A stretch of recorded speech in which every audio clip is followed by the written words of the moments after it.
Hi. இந்த coil என்னதான் health benefit இருந்தாலும் சிலருக்கு இந்த காய் பேரை கேட்டாலே பிடிக்காத இந்த காயை இப்படி மட்டும் செஞ்சு பாருங்க. திரும்ப திரும்ப கேட்பாங்க.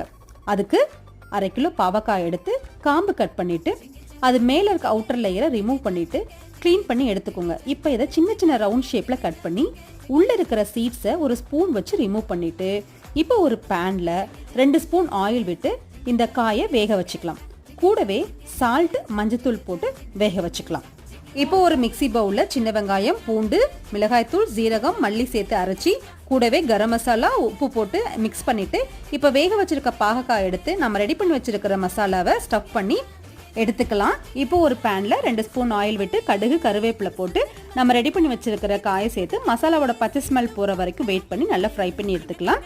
இப்போ சூப்பரான பாகக்காய் உள்ளிக்காரம் ரெடி. இது போல் நிறைய ரெசிபி தெரிஞ்சுக்க என்னோட சேனலை சப்ஸ்கிரைப் பண்ணுங்க, லைக் பண்ணுங்க, ஷேர் பண்ணுங்க. பாய்.